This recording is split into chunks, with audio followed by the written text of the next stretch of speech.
সুপ্রিয় শিক্ষার্থীরা, আজকে আলিম 26 ব্যাচের বাংলা প্রথম পত্রের যে এমসিকিউ সলভ ক্লাসে তোমাদের সকলকে স্বাগতম। তো দেখো, আমরা এখানে ঘ সেট রয়েছে আমাদের এখানে। ঘ সেটের সমাধান দিচ্ছি। যৌবনের গান রচনায় তরুণদের প্রাণের ধর্ম কোনটি? এটা হবে যৌবন। তারপর হচ্ছে সুখ কবিতায় পথিক মরুভূমিতে জল খুঁজতে গিয়ে কী পায়? এটা হচ্ছে তোমার মরীচিকা পায়। কোন পটভূমিতে বেগম রোকেয়া অর্ধাঙ্গী প্রবন্ধ রচনা করেছেন? সেটা হচ্ছে পুরুষ শাসিত সমাজে নারীর পশ্চাৎপদতার। তারপরে হচ্ছে তোমার এখানে একটা উদ্দীপক দেওয়া রয়েছে। আবু সুফিয়ানের স্ত্রী হিন্দা ছিলেন প্রথম জীবনে ইসলামের চরম শত্রু। ওহুদের যুদ্ধে সে ভাড়াটে খুনি নিয়োগ করে রাসূল সাল্লাল্লাহু আলাইহি ওয়াসাল্লামের চাচা আমির হামজাকে শহীদ করে। মক্কা বিজয়ের পর দলে দলে মক্কাবাসীর সাথে সে রাসূল সাল্লাল্লাহু আলাইহি ওয়াসাল্লামের কাছে ইসলাম গ্রহণ করে এবং রাসূল সাল্লাল্লাহু আলাইহি ওয়াসাল্লাম তাকে ক্ষমা করে দেন। তবে বলা হয়েছে যে হিন্দার যে প্রথম জীবনের কর্মকাণ্ডের সাথে নিচের সাদৃশ্যপূর্ণ চরণ কোনটি? এখানে কয়েকটা দেওয়া রয়েছে। যে মরে দিয়েছে বিষে ভরা বান। বাকিগুলো দেখো, বাকিগুলো কিন্তু হয় না, কারণ হিন্দার প্রথম জীবনে সেটা ছিল অত্যাচারপূর্ণ। তার জীবনে মানে কোনো উপকার করে না মানুষের, শুধু অত্যাচারই করে গিয়েছে। তাহলে এখানে এগুলো হয় না, তাহলে এখানে শুধু হবে যে মরে দিয়েছে বিষে ভরা বান, এটাই সঠিক উত্তর। তারপর দেখো, হিন্দের সাথে রাসূল সাল্লাল্লাহু আলাইহি ওয়াসাল্লামের আচরণের প্রতিদান কবিতার দিকটি প্রতিফলিত হয়েছে। সেটা হচ্ছে মহানুভবতা, মানে রাসূল সাল্লাল্লাহু আলাইহি ওয়াসাল্লাম পরবর্তীতে তাকে ক্ষমা করে দেন। এটা একটা মহানুভবতা মানে প্রকাশ পেয়েছে রাসূল সাল্লাল্লাহু আলাইহি ওয়াসাল্লামের আচরণে। তারপর গন্তব্য কাবুল রচনায় গাড়ি ছাড়ার সঙ্গে সঙ্গে প্রথম লেখকের কোন ভাবনা জেগে উঠেছিল? ওই যে একাকিত্বের যে একটা ভাবনা, সেটা জেগে উঠেছিল। তারপরে ফেব্রুয়ারি 1969 কবিতায় কৃষ্ণচূড়া ফুলকে কবি কিসের সাথে তুলনা করেছেন? এটা সকলের জানা আছে, ভাষা শহীদদের রক্তের সাথে। যে এই 21শে কৃষ্ণচূড়া আমাদের একটা চেতনার রং। তারপরে দেখো, শিল্পপতি পিতার ছেলে শরীফ সাহেব অসুস্থ হয়ে হাসপাতালে ভর্তি হলে নার্স জাকারিয়া সেবা যত্নে ও সৌন্দর্যে মুগ্ধ হয়ে তাকে বিয়ে করার সিদ্ধান্ত নেন।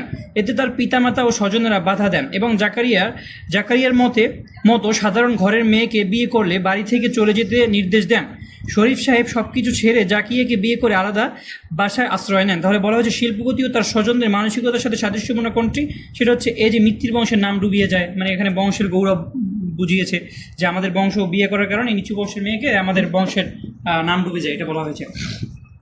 এরকম একটা মনোভাব প্রকাশ পেয়েছে। তারপর দেখো, শরীফ সাহেবের মাঝে বিলাসী গল্পে যে ভাবনার প্রতিফলন ঘটেছে সেটা হচ্ছে প্রেমের কাছে সম্পদ মূল্যহীন, অবশ্যই বড় প্রেম কোনো বাধা মানে না, অবশ্যই বংশমর্যাদার গুরুত্ব। এটা কিন্তু বংশমর্যাদার গুরুত্ব কিন্তু শরীফ সাহেবের কাছে পায়নি, কারণ তাহলে কিন্তু তিনি বিয়ে করতো না। বিয়ে যেহেতু করেছে তার মানে বংশমর্যাদা তিনি বিসর্জন দিয়েই কিন্তু প্রেমের কারণে বিয়ে করেছে। তাহলে উত্তর হবে 1 আর 2, তার মানে ক। তারপরে দেখো, মাসিপিছি গল্পে বুড়ো রহমান ছলছল চোখে আহ্লাদির দিকে তাকায় কেন তাকায়? যে নিজের মেয়ের কথা মনে পড়েছিল তার, এই জন্য তাকায়। তার মেয়েকেও স্বামীর অত্যাচারে শিকার হতে হয়েছিল, এক পর্যায়ে তার মেয়ে মৃত্যুবরণ করেছিল। তার মেয়ের কথা মনে পড়ার কারণে সে আহ্লাদির দিকে তাকায়। তারপর দেখো, জীবন ও বৃক্ষ রচনার অনুসারে জীবনের তাৎপর্য উপলব্ধি সহজ হয় কখন সহজ হয়? বৃক্ষের দিকে তাকালে। বলা হয়েছে যে বৃক্ষের দিকে তাকালে কিন্তু মানুষের জীবনের যে তাৎপর্য সেটা সহজ হয়। বৃক্ষ যেমন তোমার তার সৃজনশীল দানে মানে দুটোই করে, পার্থক্য করে না, এরকম।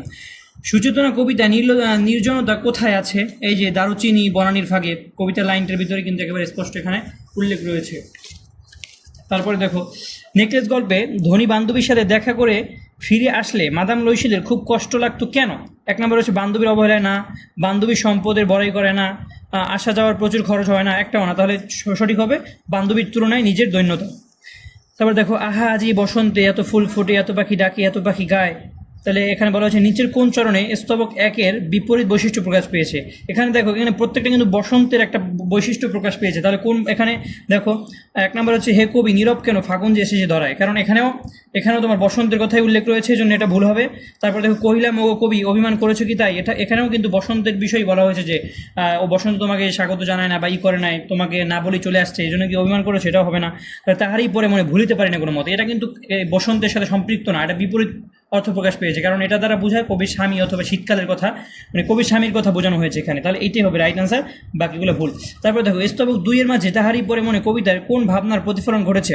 2-এ কি বলেছে? ভুলি কেমনে আজও যে মনে বেদনা শনে, রহিল আঁকা আজও সজনী, দিন রজনী সে বনে গেনি তেমনই ফাঁকা। তাহলে এখানে এটা তোমার বিরহ বিলাপ প্রকাশ পেয়েছে এটা দ্বারা। তবে কারবালা প্রান্ত রচনায় অগ্রে তুমি আমাকে আঘাত করো, এই কথা কে বলেছিল? এই যে বলেছিল আব্দুর রহমান। এটা কিন্তু অনেকে ইমাম হোসেন দাগিয়েছে, ভুল। এটা হবে আব্দুর রহমান, কারণ যে আব্দুর রহমান বলেছিল যে তুমি অগ্রে আঘাত করো, তাহলে আমি বুঝবো যে তোমার কতটুকু শক্তি, সেই অনুযায়ী তোমাকে আমার সৈন্যদল থেকে তোমার সাথে লাগতে পাঠাবো। আমি হলাম সর্বশ্রেষ্ঠ যোদ্ধা, আমি তোমার মতো এরকম যদি তুমি নাই সহ্য করতে পারো, তোমার সাথে আমি কেন লাগতে যাবো? এই জন্যই আব্দুর রহমান বলেছিল এই উক্তিটি। তারপর দেখো, বিদ্রোহী কবিতায় কবি কাকে অকাল বৈশাখীর এলো কিছু ঝড় বলেছেন? আমি অকাল বৈশাখীর এলো কিছু ঝড়, এটা বলেছিল নিজেকে, কবি নিজেকে। তারপরে দেখো ঋতুবর্ণন কবিতায় কবি আলাওয়াল মূলত কী তুলে ধরেছেন? এই যে প্রকৃতি ও মানব মনের যে বন্ধন, প্রত্যেকটা ঋতুর সাথে কিন্তু মানব মনের যে একটা বন্ধন, সেটা কিন্তু এই ঋতুবর্ণন কবিতায় প্রকাশ পেয়েছে। তারপর দেখো চল রে নজওয়ান সন্ধ্যে পাতিয়ে কান, মৃত্যু তোরণ দুয়ারে দুয়ারে জীবনের আহ্বান, ভাঙ রে ভাঙ ভাঙ আগল, উদ্দীপকটির সাথে 18 বছর বয়স কবিতার কোন দিকটি সাদৃশ্যতা রয়েছে? এটা হচ্ছে নির্ভীক জওয়ান। তোমার যারা নির্ভীক জওয়ান তাদের সাথে সাদৃশ্য রয়েছে। বঙ্কিমচন্দ্র চট্টোপাধ্যায়ের মতে সাময়িক সাহিত্য লেখকের পক্ষে অবনতিকর কেন? এই যে কারণ সাময়িক সাহিত্য যদি সাময়িক সাহিত্যের জন্য লেখা হয় তাহলে সেটা কী হয়, সংশোধনের আর সময় থাকে না। তারপর দেখো হে পিতৃব্য তব বাক্যে ইচ্ছে মরিবারে, এখানে মেঘনাদের কোন মনোভাব প্রকাশ পেয়েছে? মানে এর বলতেছে হে পিতৃব্য তোমার যে এই বাক্য তুমি যে বললা এই কথার কারণে আমার মনে হচ্ছে আমি নিজে মরে যাই, তাহলে এটা কি হতাশা প্রকাশ পেয়েছে? অনেক সময় বলে না যে তুমি এই কাজটা করার কারণে আমি মনে হচ্ছে আমি মরে যাই, সুইসাইড করি, এই হতাশার কারণেই তো বলে। তারপর দেখো বাসি বাসন হাতে আম্মা আমাকে দেখে হেসে ফেলবেন, প্রত্যাবর্তনের লজ্জা কবিতায় মেয়ের হেসে ফেলার কারণ কি? এটা হচ্ছে তোমার আনন্দ। তোমার এখানে কি বলা হয়েছে? ফেলবেন প্রত্যাবর্তন লজ্জা কবিতায় মায়ের হেসে ফেলার কারণ কি? আনন্দ। ওই যে মনে নেই আনন্দের সে জড়িয়ে ধরবে প্রত্যাবর্তন লজ্জা কবিতায়। পদ্মা কবিতায় নির্ভীক জওয়ানে বলতে কি বোঝানো হয়েছে? এটা বলা হয়েছে সংগ্রামী কৃষকদের। তারপর দেখো দুদিনের এই দুনিয়াতে সবাই মুসাফির, এ সংসারের মোহ মায়ার রই কেন অধীর, জন্ম নিলে ভুলিস কেন আছে যে মরণ, উদ্দীপকের সোনারতরী কবিতায় কোন ভাবটি প্রকাশ পেয়েছে? এটা হচ্ছে জীবনের যে ক্ষণস্থায়িত্ব, এটা প্রকাশ পেয়েছে। তারপর দেখো রেনকোট গল্পে রেনকোট গায়ে দেওয়ার পর নুরুল হুদার মধ্যে কোন দিকটি জেগে উঠেছিল? দেশপ্রেম জেগে উঠেছিল। তার ভিতরে একটা হিট চলে আসছিল, রেনকোট আগে ছিল ভীতু, তারপর রেনকোট পরার পরে দেশপ্রেম চলে আসে। বঙ্কিমচন্দ্র চট্টোপাধ্যায়ের মধ্যে কোনটি থাকলে তা আপনি প্রকাশ, এই যে বিদ্যা একেবারে সহজ।